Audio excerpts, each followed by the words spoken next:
오늘 귀한 특선을 해주신 우리 유은성 찬양사역자님의 그 놀라운 찬양에 다시 한번 감사드립니다. 주님의 손에 저희의 손을, 주님의 발에 저희의 발을 포개게 되기를 소망합니다. 먼저 하나님의 말씀을 듣기 전에 기도하시겠습니다.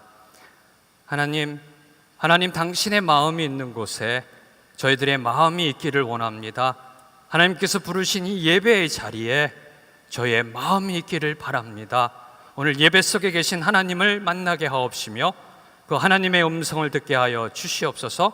예수님의 이름으로 기도드렸습니다. 아멘. 저번 시간 저희는 야곱의 믿음과 출발을 보았습니다. 오늘은 계속해서 이스라엘의 4대 족장인 요셉, 야곱의 11번째 아들인 그 요셉의 이야기를 통해서 참된 믿음의 그 모습과 그 신앙의 출발점을 이해하고 하나님의 은혜를 받기를 원합니다.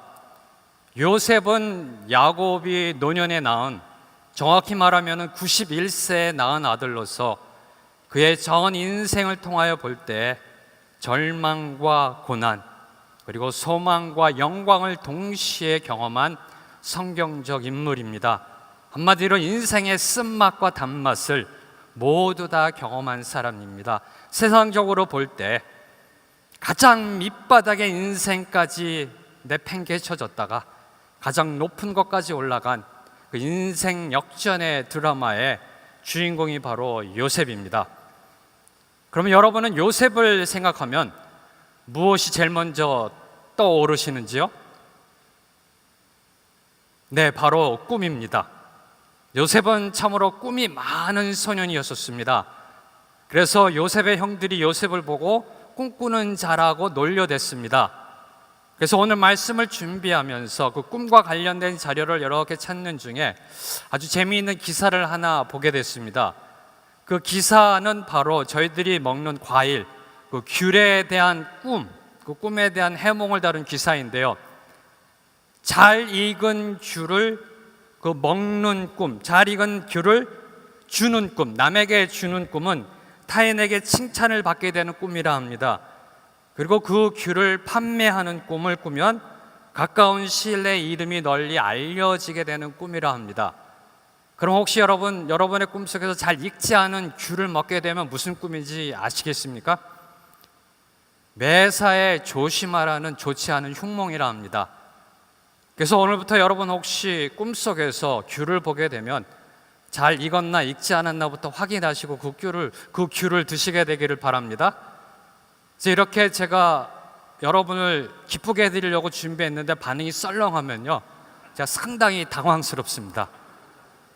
그래서 여러분에게 이 꿈 해몽을 이야기하려고 아니고요, 사실은 이 해몽보다 저의 시선을 사로잡은 것은 그 기사의 맨 마지막에 어느 익명의 꿈 연구가가 적은 결론의 말씀입니다. 그분이 말씀하기를 점쟁이나 일부 사람들이 꿈을 맹신적으로 믿거나 엉터리 해몽을 하고 있는 것을 종종 본다며 꿈 해몽으로 주가를 예측하거나 로또 번호를 꿈에서 만나는 것 등은 신의 영역에 인간이 도전장을 내미는 셈이라고 말하고 있습니다.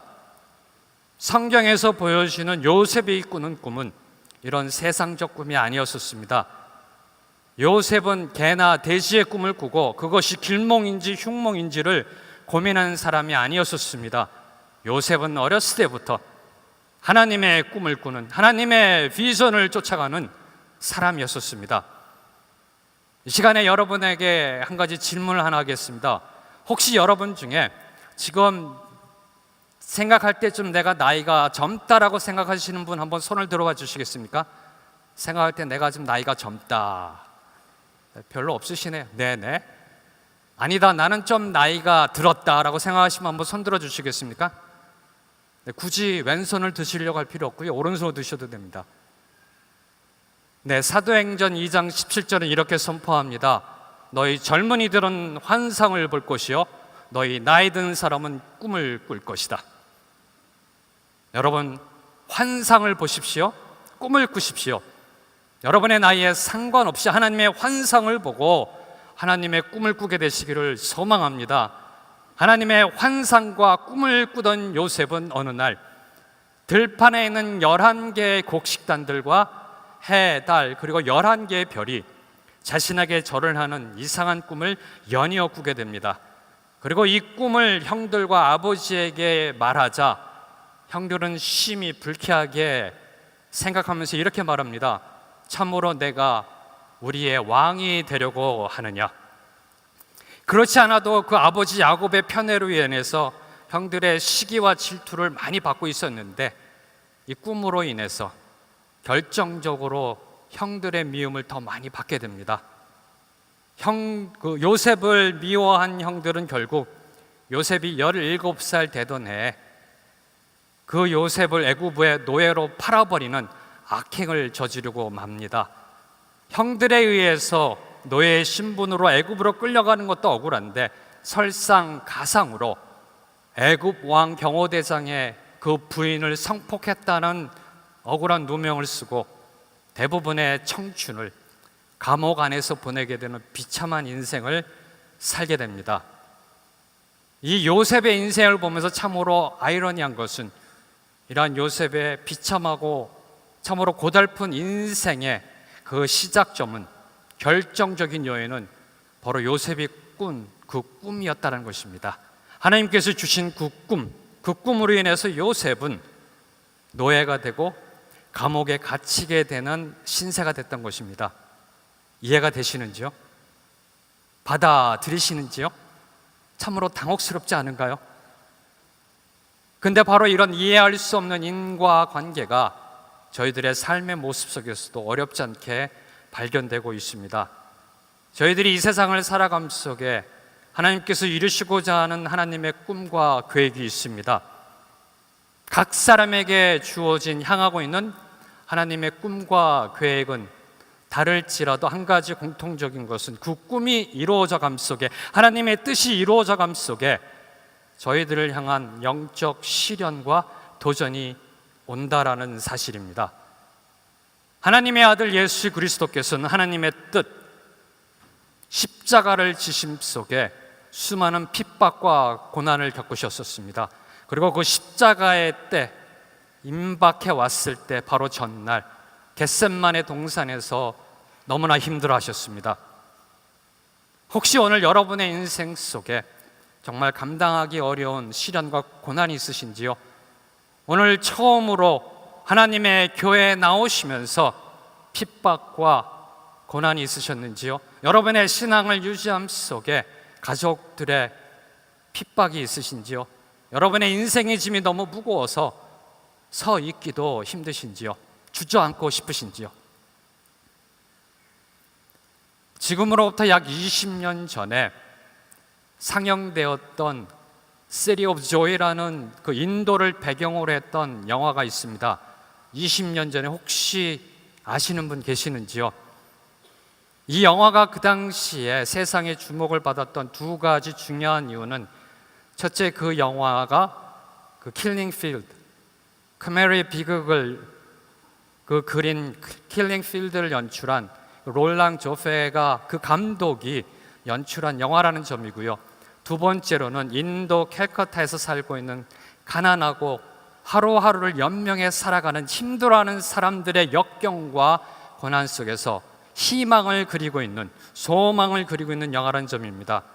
특히 이 영화의 마지막 부분에 두 주인공이 서로 주고받는 대사가 그 당시 많은 관객들의 가슴을 울렸습니다. 그 부분을 저희가 동영상으로 잠깐 보시겠습니다. I want to walk on my own, Max Dada. Max Da.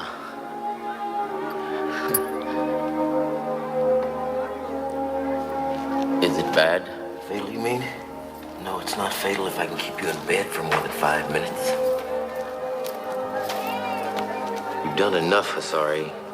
Now you've got to get your strength back. No, Max Dada. The gods haven't made it easy to be a human being. Sure as hell haven't. But I guess that's why it feels so goddamn wonderful to beat the odds. 두 주인공은 함께 인생의 길을 걸어가면서 서로 이렇게 말을 주고받습니다. 사는 게 왜 이렇게 힘들까요? 그래서 기쁨이 더 큰 것이 아닐까요? 사랑하는 성도 여러분, 대부분의 세상 사람들은 이렇게 말합니다. 사는 게 왜 이렇게 힘이 들까요? 하나님의 비전을 쫓는, 하나님의 꿈을 꾸는 사람에게도 시련과 고난이 있습니다. 어쩌면 하나님의 믿음을 지키면 지키려고 할수록 더 많은 고난과 어려움이 올 수도 있습니다. 그러나 저희가 반드시 기억해야 할 것은 십자가의 고난과 죽음이 부활과 영광으로 바뀌는 그날은 반드시 온다라는 사실입니다. 그래서 기쁨이 더 큰 게 아닐까요? 지금 여러분 눈앞에 닥쳐 있는 그 고난과 시련은 여러분의 인생의 종결이 아님을, 결론이 아님을 믿으시기 바랍니다. 여러분이 하나님을 만나시게 되면은 그때부터, 바로 그 순간부터 여러분의 인생은 새로 시작되는 것입니다. 여러분의 인생 속에 하나님의 꿈은 반드시 이루어집니다. 하나님의 비전은 반드시 성취되어집니다. 이것을 안다면, 이것을 믿으신다면 저희들이 인생을 살아가는 데 있어서 너무 조급하거나 초조하거나 스트레스 받으며 살 필요가 없습니다. 이에 대해서 시편 37편 5절은 저에게 이렇게 권면합니다. 시편 37편 5절의 말씀을 보면 당신의 길을 여호와께 맡기십시오. 또 그분을 신뢰하십시오. 그러면 그분이 이루어 주실 것입니다. 바로 이 진리를 증거하고 있는 것이 요셉의 인생입니다. 하나님께서 주신 지혜로 애굽 왕 바로의 꿈을 해석한 요셉은 그 약관의 나이 30에 그 당시 세계 최대 강대국이었던 애굽의 총리 대신이 되는 놀라운 전화위복의 인생을 살게 됩니다. 무슨 드라마 같냐고요? 네, 이 하나님의 드라마는 바로 저와 여러분의 인생 속에서도 계속해서 이어지고 있습니다. 요셉이 애굽의 총리 대신으로 심무한 지 9년이 지난 어느 날 드디어 요셉은 자신을 노예로 팔아넘긴 형들을 만나게 됩니다. 지난 2년 동안에 온 세상을 덮친 심한 기근으로 인해서 먹을 것이 떨어진 형들은 그 양식을 구하기 위하여 애굽으로 내려오게 됩니다. 창세기 42장 이후를 보면은 애굽으로 내려온 그 요셉의 형들은 총리가 되어 있는 요셉을 알아보지 못하고 요셉 앞에 절을 하며 먹을 양식을 구하고 있는 모습이 연이어서 계속해서 나타나고 있습니다. 무엇을 의미하나요? 바로 22년 전에 꾸었던 꿈, 바로 그 꿈이 이루어졌음을 선포하고 있는 것입니다. 하나님의 꿈은 반드시 이루어집니다. 만약에 여러분이 요셉이라면 여러분 앞에 여러분을 노예로 팔아넘긴 형들이 지금 엎드려 절하고 있더라면 여러분 어떻게 반응하실런지요? 보통 일반적으로 세상이 기대하는 것은 공정한 심판을 통하여 악은 멸망한다라는 것을 선포하는 그 정의가 아닐런지요? 10명의 형들을 법정에 세워서 누가 요셉을 주도적으로 인신매매했는지 주범과 그리고 누가 협력했는지 공범을 가려내어 다시는 그런 청소년 인신매매가 일어나지 않도록 상의 정의를 세우는 것, 바로 그것이 세상이 원하는 것이 아닐런지요? 그러나 오늘 요셉은 이러한 일반적인 기대와는 다르게 세상적인 기대와는 다른 모습을 보여주고 있습니다. 오늘 말씀 1절과 2절의 말씀을 보면 창세기 45장 1절에서 2절의 말씀을 보면은 요셉이 자기에게 시종을 드는 사람들 있는 앞에서 더 이상 자신을 억제하지 못하고 소리쳤습니다. 모두 내 앞에서 물러가라. 그의 곁에 아무도 없게 되자 요셉은 자기 형들에게 자신이 누구인지를 밝혔습니다. 그리고 너무나 큰 소리로 오는 바람에 이집트 사람들이 그 소리를 들었고 바로의 궁정에서도 그의 울음소리를 들었습니다. 요셉은 법의 잣대에 따른 보복이라는 칼날 대신 용서와 화해라는 그 아름다운 과정을 통해서 가족의 화합을 다시 이루고 있습니다. 그 요셉의 용서함은 주체할 수 없는 눈물을 통하여 보여지고 있고요. 그 눈물은 갈등과 보복이라는 긴장 관계를 깨뜨리고 화해와 회복이라는 새 관계로 인도하고 있습니다. 이 요셉의 눈물이 온 애굽을 감동시킨 것입니다. 기억하십시오. 때로는 눈물 한 방울이 수천 마디의 지혜로운 말보다 진한 감동을 줄 수 있습니다. 바로 이러한 요셉의 용서함을 보면서 어떻게 원망하기는커녕 용서할 수 있을까? 성경 속에 나오는 이야기니까 가능한 것이 아닌가? 아닙니다. 용서는 저와 여러분이 살고 있는 이 세상 속에서도 일어나고 있는 현실입니다. 저희가 너무나 잘 알고 있는 자신의 아들을 죽인 그 사람을 양아들로 삼은 손양원 목사님, 60년 전에 일어났던 실화입니다. 용서는 성경에서만 나오는 교훈과 가르침이 아닙니다. 용서는 위대한 성인만이 할 수 있는 미덕이 아닙니다. 저와 여러분이 살고 있는 현실입니다. 그 용서의 감동은 지금도 이어지고 있고 진행형입니다. 얼마 전에 제가 들은 이야기입니다. 어느 할아버지하고 어린 손자가 이 손수레를 밀면서 가고 있었는데 이 어린 손자가 발을 삐끗해서 옆에 길가에 세워둔 외제차에 흠집을 냈다고 합니다. 그것도 외제차에, 비싼 외제차에. 그래서 이 사태를 직감한 할아버지는 완전히 당황한 얼굴이고 그 어린 손자는 큰 소리로 울게 됐다 합니다. 그래서 주위에 있는 사람들이 몰려들고 결국은 그 차 주인이 나타나서 그 할아버지에게 다가가서 이렇게 이야기했다 합니다. 할아버지 죄송합니다. 제가 차를 길가에 세워둬서 이런 일이 이뤄졌습니다. 그리고 그 어린 손자에게 다가가서 이렇게 이야기했답니다. 얘야 울지 마라. 너는 잘못한 게 없다. 내가 차를 길가에 세워서 이런 일이 일어난 거다. 사랑하는 성도 여러분, 남의 허물을 덮어주는 이 작은 관용의 모습이 그때 함께했던 주위에 있던 모든 사람들을 감동시켰다 합니다. 안타까운 것은 그분이 믿는 성도인지 아닌지가 확인이 되지 않고 있다 합니다. 큰 것을 바라는 것이 아닙니다. 저희들이 살고 있는 삶 속에서 그 작은 것의 양보와 관용을 통하여 이 땅에 저희들은 용서의 감동을 전할 수가 있는 것입니다. 오늘 이 시간 여러분의 삶 속에 정말 힘든 관계가 있으신지요? 망가지고 깨지고 비틀어진 여러분의 가족 속의 관계가 있으신지요? 부부 간의 관계, 부모와 자식 간의 관계. 오늘 그 관계는 하나님의 이름으로 주님의 능력으로 온전히 회복되어지기를 축원합니다.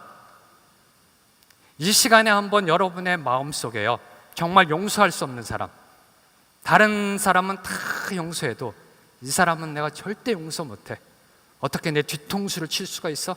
내가 어떻게 번 돈인데 그 돈을 그렇게 내 아들한테, 내 자식한테 그럴 수가 있어? 내 부모한테? 정말 용서할 수 없는 한 분의 얼굴을 여러분의 마음속에 지금 올려놓으시기 바랍니다. 떠올리십시오. 정말 용서할 수 없는 사람 떠올리십시오. 선포합니다. 이 시간 하나님께서 그 얼굴을 영원히 제거하실 겁니다. 저희들은 할 수 없습니다. 사랑할 수 없습니다. 그러나 하나님의 의지하여 그의 이름을 영원히 저희들의 기억 속에서 제거할 수 있습니다. 내려놓으십시오. 내려놓지 않으면 여러분만 힘들게 됩니다.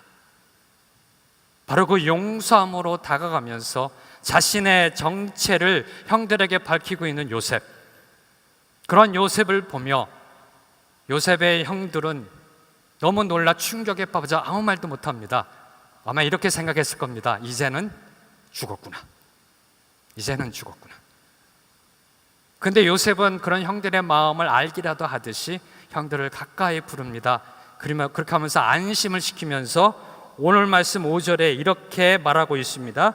창세기 45장 5절의 말씀을 보면 하지만 형님들이 저를 이곳에 팔았다고 해서 근심하거나 자책하지 마십시오. 이는 하나님께서 생명을 구하시려고 저를 형님들보다 먼저 여기로 보내신 것이기 때문입니다. 요셉은 형들에게 자신을 인신매매한 죄책감으로 인해서 두려워하거나 염려하지 말라라고 말하면서 형들을 안정시키고 있습니다. 이러한 요셉의 관용과 용서의 넓은 마음, 사실 이것도 저희가 본받고 따라가고 감당하기도 버거운데 요셉은 한 걸음 더 나아가 자신의 인생 속에 함께 하신 하나님의 인도하심을 증거하고 있습니다. 하나님께서 생명을 구하려고 자신을 형들보다 먼저 애굽으로 보냈다. 이 고백 속에는 자신을 노예로 팔아넘긴 그 사악한 행위도 하나님의 주권적 섭리 안에 있었음을 증거하고 있는 것입니다. 그럼 요셉은 이 하나님의 섭리를 어떻게 알았을까요? 하나님이 직접 나타나셔서 요셉에게 말씀해 주신 걸까요? 성경을 보면 하나님은 아브라함과 이삭과 야곱처럼 요셉에게 직접 나타나서 말씀하신 장면이 단 한 번도 나오지 않습니다. 요셉이 노예로 팔려갈 때 성폭행했다는 억울한 누명을 쓰고 감옥에 갇힐 때 얼마나 억울하고 답답하고 죽을 지경이었겠습니까? 그때 요셉에게 필요한 것은 조금만 참아라, 너는 곧 애굽의 총리가 될 것이다 라는 하나님의 음성이 아니었었는지요? 아니, 저희들이 원하는 하나님의 위로가 아닐런지요? 그러나 하나님은 단 한 번도 요셉에게 나타나셔서 요셉의 귀에 대고 너는 곧 총리가 될 거야, 조금만 참아라라고 저희들이 원하는 대답을 한 번도 하지 않으셨습니다. 그러면 어떻게 요셉은 형들을 용서할 수 있었고 자신을 노예로 팔아넘긴 그 사악한 행동마저, 악행마저 하나님의 섭리를 이루는, 선을 이루는, 사도 바울이 고백했듯이 모든 것이 합력하여 선을 이루는 것으로 알 수 있었을까요? 이에 대한 그 해답에 대한 실마리가 창세기 39장 2절, 21절, 23절에 반복적으로 나와 있습니다.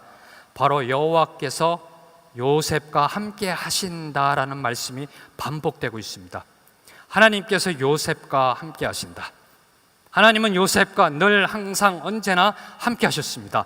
그 함께 하심을 요셉은 믿었고 그 믿음으로 하나님의 섭리를 알게 되었고 어떤 어려움도 이겨낼 수 있었던 것입니다.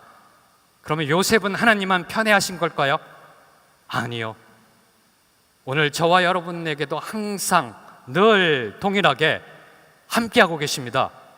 지금 이곳에 저희와 함께하고 계시는 그 하나님을 느끼시는지요? 고백되시는지요? 살아 계신 하나님, 살아 계신다는 것은 움직이신다는 겁니다. 살아 계신다는 것은 말씀하신다는 겁니다. 살아 계신다는 것은 시간과 공간을 초월해서 지금 저희와 함께 하신다는 것입니다.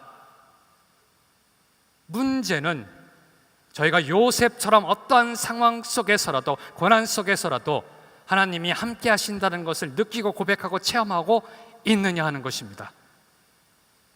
바로 이 살아계신 하나님, 저와 여러분과 함께 하시는 하나님, 그 하나님을 오늘 만나시게 되기를 주님의 이름으로 축원합니다. 만나셔야 합니다. 만나셔야 여러분이 삽니다. 만나셔야 이 세상을 살만나게 살게 되는 것입니다. 요셉은 다시 한번 오늘 말씀 7절과 8절에 자신의 인생의 굴곡 고비마다 함께 하신 그 하나님의 인도하심을 증거하고 있습니다. 오늘 말씀 7절과 8절의 말씀을 다 같이 저희가 한 목소리로 읽으시겠습니다. 시작. 그러나 이 땅에서 형님들의 자손들을 보존하시고 큰 구원을 베푸셔서 형님들의 목숨을 살리시려고 하나님께서 미리 저를 보내신 것입니다. 그러므로 저를 여기에 보내신 분은 형님들이 아니라 하나님이십니다. 하나님께서 저를 바로의 아버지와 그의 온 집의 주인과 이집트 온 땅의 통치자로 삼으셨습니다. 요셉은 5절에 이어서 다시 한번 형들에게 선포합니다. 하나님께서 미리 저를 보내신 것입니다. 그러므로 저를 여기에 보내신 분은 형님들이 아니라 하나님이십니다. 무슨 뜻일까요? 요셉은 지금까지 일어난 사건들, 꿈, 노예로 팔려감, 억울한 누명을 쓰고 감옥에 들어간 모든 고난과 시련 속에 형들과 그의 자손들의 생명을 살리고 구원을 베푸시려는 하나님의 뜻이 있었고, 그 뜻을 이루기 위해서 하나님께서 요셉 자신을 먼저 애굽에 보내 총리가 되셨다라는 신앙 고백을 하고 있는 것입니다. 놀랍지 않으세요? 지금 저만 놀라고 있나요?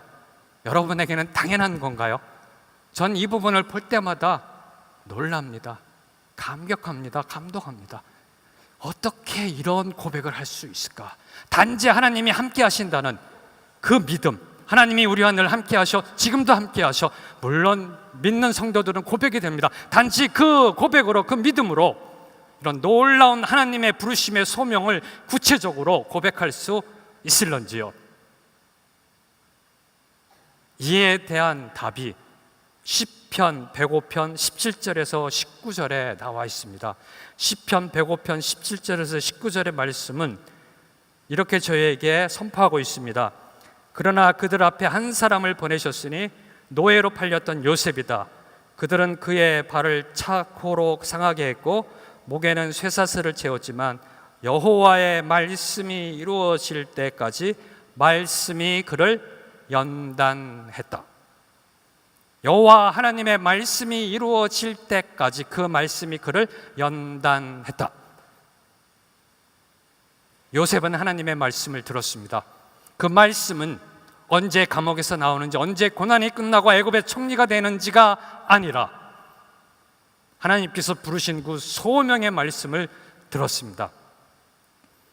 하나님께서 내가 너를 들어 내 뜻을 이루는 데 사용하겠다라는 그 소명의 말씀을 들은 요셉은 그 어떤 고난과 시련 속에서도 꿋꿋이 자신의 믿음을 지켜나갈 수 있었던 것입니다. 자신의 신앙을 지킬 수 있었던 것입니다. 이 하나님의 말씀을 들음으로. 여기서 한 가지 놀라운 사실은 이 요셉이 하나님의 부르심의 말씀을 듣고 그 부르심의 그 구원 계획, 형들의 생명을 살리고 그의 후손을 보존하라는 하나님의 부르심에 순종함으로 1800년 뒤에, 요셉의 시대보다 1800년 뒤에 요셉의 형 유다의 자손으로 오시는 예수 그리스도가 이 땅에 오실 수 있었다라는 사실입니다. 한마디로 요셉이 하나님의 말씀을 듣고 그 말씀에 순종함으로 인류 역사의 새로운 출발이 이루어지게 된 것입니다. 오늘 말씀을 정리하면서 저희가 깨닫는 것은 야곱의 인생이 보여주듯이 저희들이 이 세상을 살아가면서 겪고 있는 모든 환난과 고난, 모든 그 시련과 어려움마다 하나님께서는 일일이 다 그 설명해 주지 않는다라는 사실입니다. 그러나 한 가지 분명한 것은 그 하나님은 언제나 늘 저희와 함께 하신다라는 진리입니다. 비록 요셉은 자신이 처한 상황, 처한 고난을 몰랐다 할지라도 여호와 하나님께서 함께 하심을 믿었습니다. 그 믿음으로 보복과 정죄 대신 용서와 화해라는 열매를 맺게 됐습니다. 그 신앙의 출발점이 하나님의 말씀이었습니다. 사랑하는 성도 여러분, 여러분의 인생 속에 요셉을 일으켜 세우신 그 하나님을 만나시기를 진정으로 원하시는지요? 여러분을 향한 하나님의 뜻과 계획을 진실로 알기를 원하시는지요? 그럼 그 하나님 스스로 자신을 계시하고 계신 그 하나님의 말씀을 읽으시기를 바랍니다. 그 말씀 안에 저희들의 생명이 있습니다. 저희들의 믿음이 있습니다. 저희들의 새로운 출발이 있습니다. 저희들의 인생의 목적이 있습니다. 하나님의 말씀으로 정금같이 단련되었던 요셉, 그 말씀으로 저와 여러분이 오늘 이 시간에 새로운 믿음의 결단을 하고 새로운 출발을 다짐하는 귀한 시간 되시기를 주님의 이름으로 축복합니다. 이 시간에 저희가 한 목소리로 다 같이 합심하여 기도했으면 좋겠습니다. 정말 하나님께 마음 문을 열고요, 오늘의 말씀을 생각하면서 기억하면서 하나님 말씀을 저에게 선포하여 주시옵소서. 말씀 속에 계신 그 하나님을 만나게 하여 주시옵소서. 하나님 말씀을 읽고 그 말씀 속에 계신 그 하나님의 음성을 듣는 영의 길을 허락하여 주시옵소서. 하나님의 말씀은 더 이상 책상 위에 올려있는 장식이 아님을 이 시간 선포합니다. 이 시간 결단합니다. 하나님의 말씀을 읽겠습니다. 하나님의 말씀 속에 계시하고 계신 그 하나님을 만나겠습니다. 바로 이런 결단과 소망을 이 시간에 저희들이 한 목소리로 합심하여 기도하시겠습니다. 하나님 아버지 감사합니다.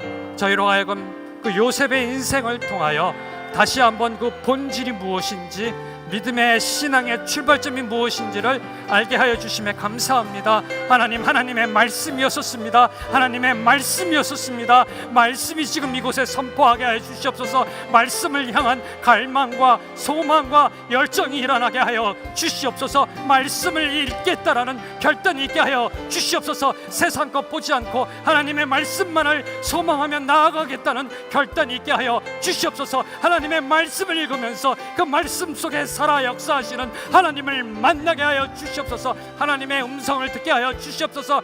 그래서 저희들이 이 땅에서 살고 있는 그 모습, 생명을 나타내는 모습, 구원받은 자의 모습을 나타나는 놀라운 은혜 허락하여 주시옵소서. 말씀 앞으로 나아갑니다. 하나님 말씀 앞으로 나아갑니다. 저희들 축복하여 주시옵소서. 인도하여 주시옵소서. 하나님 아버지 감사합니다.